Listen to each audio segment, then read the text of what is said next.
오늘도 주님의 숙기에 새벽 기도 오신 여러분들을 축복합니다. 오늘 우리 주신 하나님 말씀은 사사기 18장 21절부터 보겠습니다. 그들이 돌이켜서 어린아이들과 가축과 값진 물건들을 앞세우고 길을 떠나더니 그들이 미가의 집을 멀리 떠날 때 미가의 이웃지의 사람들이 모여서 단 자손을 따라붙어서 단 자손을 부르는지라 그들의 얼굴을 돌려 미가에게 이르되 내가 무슨 일로 이같이 모아 가지고 왔느냐 하니 미가가 이르되 내가 만든 신들과 제사장을 빼앗아갔으니 이제 내게 오히려 남은 것이 무엇이냐 너희가 어찌하여 나더러 무슨 일이냐고 하느냐 하는지라. 아멘. 우리는 계속해서 사사기의 말씀을 통해서 우리가 하나님의 은혜를 같이 나눠보겠습니다. 오늘 말씀은 미가의 집을 이제 어떻게 합니까? 단 자손이 들어와서 다 탈취한 것입니다. 탈취한 것이죠. 그래서 미가의 집에 있던 우상들, 신상들, 또 제사장들 다 가지고 갔습니다. 이런 비극적인 사태 앞에서 미가는 이제 사람들을 모아서 단 자손에게 항의하는 장면이죠. 단 자손이 강하기 때문에 미가가 어떻게 할 수가 없었습니다. 26절이죠. 단 자손이 자기 길을 간지라. 미가가 단 자손이 자기보다 강한 것을 보고 돌이켜 집으로 돌아갔더라. 하나님의 정의는 실종됐습니다. 하나님의 공법은 없고요. 이 강자가 약자의 것을 약탈하는 그런 시대가 되고 말았습니다. 비극적인 시대죠. 한 나라를 지탱하는 것은 정의와 공법입니다. 정의와 공법이 강같이 흐르고 그 나라의 백성들이 정의의 보호를 받고 공법의 보호를 받을 때만이 그 국가는 든든히 세워질 수 있습니다. 공의의 법, 정의의 법, 공법은 실종되고 강자들이 약자를 마음껏 유린할 수 있는 사회는 비극적인 사회입니다. 우리 한국 사회는 어떤 사회입니까? 우리 세계적으로 어떤 현상들이 일어나고 있습니까? 우리가 이 사회가 고통지수를 따지죠. 고통지수가 높다는 것은 그 나라에 공법이 작용하지 아니하고 정의가 작용하지 아니하고 이 강자들이 독식하고 강자들이 약자의 것을 마음대로 탈취해도 아무 또 보상받을 수 없는 그런 사회에는 백성들의 고통지수가 높아지는 사회라고 할 수 있습니다. 오늘 사사기의 말씀은 바로 그 말씀입니다. 하나님이 선택한 백성, 신정국가 이스라엘입니다. 하나님의 공법이 강같이 흘러야 되는 그 나라도 비극적으로 되고 있습니다. 강자가 약자의 것을 마음껏 탈취하는 그런 일이 벌어지고 있습니다. 또 27절 이하에 보면 단 자손이 미가가 만든 것 그 제사장을 취하여 라이스에 이르러 한가하고 걱정 없이 사는 백성을 만나 칼날로 그들을 치며 그 성읍을 불살랐다. 아무 이유 없이 다른 백성들을 해치는 죄악을 저지르고 있습니다. 이 단자손이 이렇게 많은 죄를 저지르고 있고요. 30절 단자손이 자기들을 위하여 새긴 신상을 세웠고 모세의 손자여 게르솜의 아들인 요나단과 그의 자손은 단지파의 제사장이 되어 그 땅 백성이 사로잡히는 날까지 이르렀더라. 제사장도 자기들 마음대로 세우는 것입니다. 31절 하나님의 집에 실로에 있을 동안에 미가가 만든 바 새긴 신상이 단 자손에게 있었더라. 이들은 하나님을 온전하게 바르게 섬긴 것이 아닙니다. 자기가 만드는 신상을 새겨서 만들고 그것이 마치 하나님을 섬기는 것으로 착각했고요. 또 하나님께 세우신 제사장 레위 또 하나님의 신정국가 이스라엘을 위해서 공동체를 위해서 일해야 되는 사람들인데 이런 하나님이 세우신 사람들, 제사장 레위인도 자기 집화, 자기 가정의 유익을 위해서 세울 수 있는 그런 비극적인 시대가 되고 말았습니다.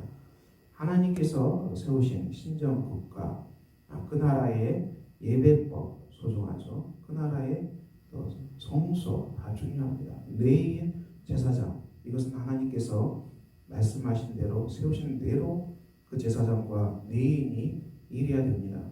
그런데 하나님 주신 소중한 이스라엘 주신 종교도 그때의 백성들이 마음대로 악용해서 자기들이 원하는 대로 그 시스템을 바꾸고 있습니다.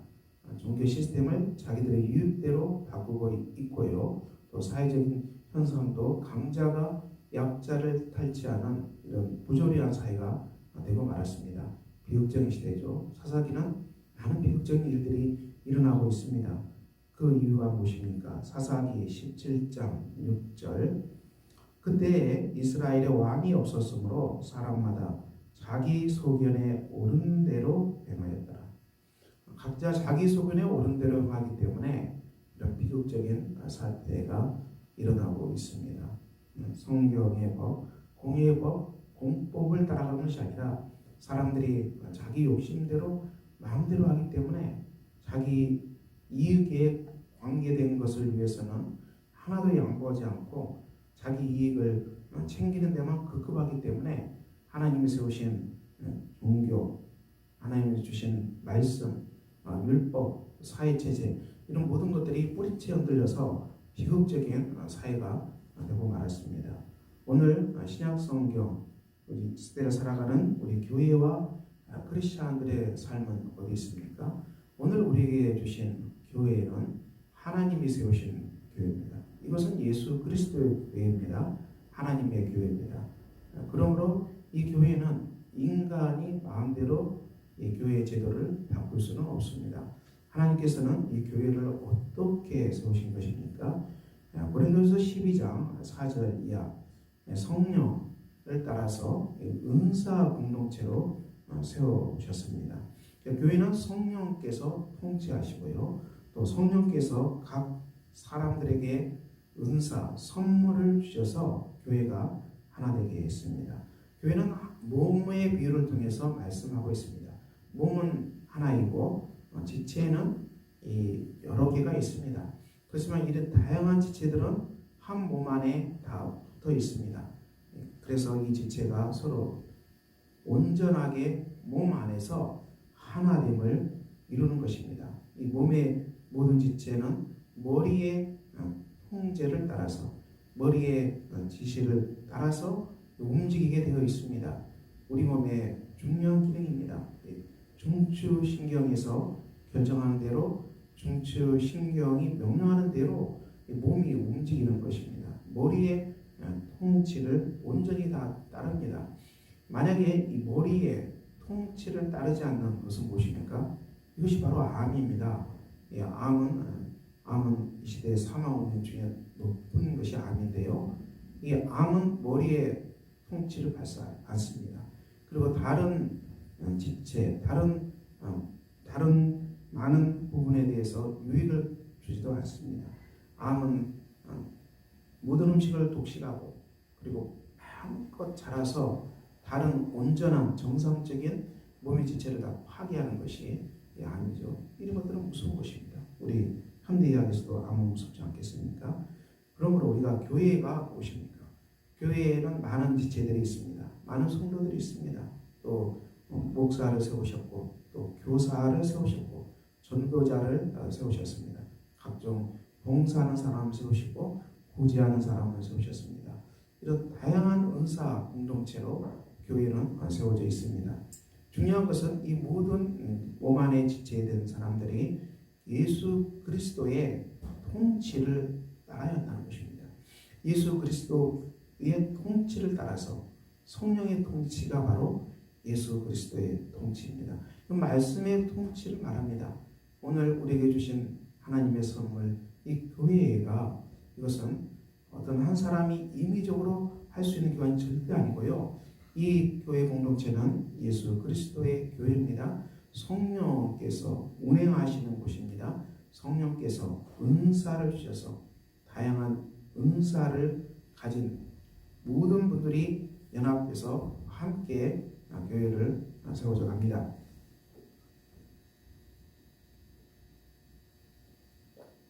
그러므로 우리 교회는 고린도전서 12장 25절 몸 가운데서 분쟁이 없고 오직 여러 지체가 서로 같이 돌보게 하셨느니라. 분쟁이 없다는 것입니다. 이 사사기에 일어난 것처럼 수많은 분쟁과 싸움과 전쟁으로 이스라엘 공동체가 점점 이 패망의 길로 걸어간 것과는 전혀 다른 모습이라는 것입니다. 분쟁이 없고 여러 지체가 서로 같이 돌본다는 것입니다. 서로가 섬기는 지체로 교회가 서 있습니다. 26절 만일 한 지체가 고통을 받으면 모든 지체가 함께 고통을 받고 한 지체가 영광을 얻으면 모든 지체가 함께 즐거워하느니라.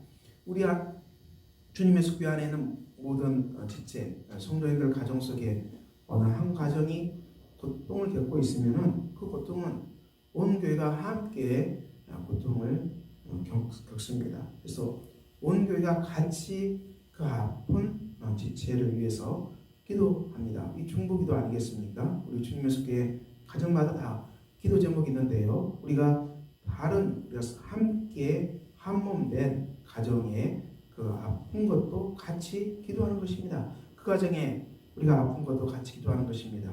이 시대를 살아가는 저와 여러분들이 가지고 있는 아픔은 재정적인 환란 때문에 아파하는 가정도 많이 있고요. 또 우리 자녀들의 진료 때문에 아파하는 분도 많이 계시고요.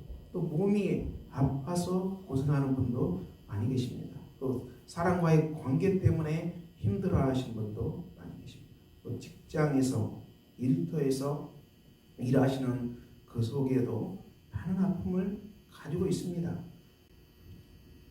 네, 이런 고통은 각자가 나 혼자만이 겪는 고통은 아니고요. 우리가 함께 겪고 있는 보편적인 고통입니다.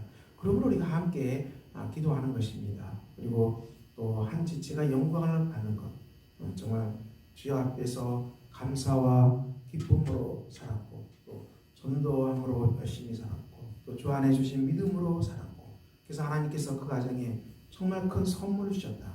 정말 내가 주의 말씀 따라 순종하고 살아감으로 내 삶이 정말 기쁘고 정말 내 삶이 행복하다. 이런 고백들은 귀한 간증이죠. 내가 주님을 더욱 사랑하고 주님과 관계가 더 깊어지고 주님의 사랑이 내 마음속에 넘쳐난다.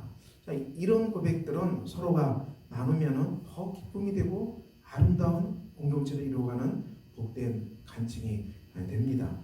그래서 우리 교회 공동체는 온전히 예수 안에서 하나 된 공동체입니다. 그리고 이 모든 공동체를 주관하시는 분은 삼위일체 하나님이 주관하십니다.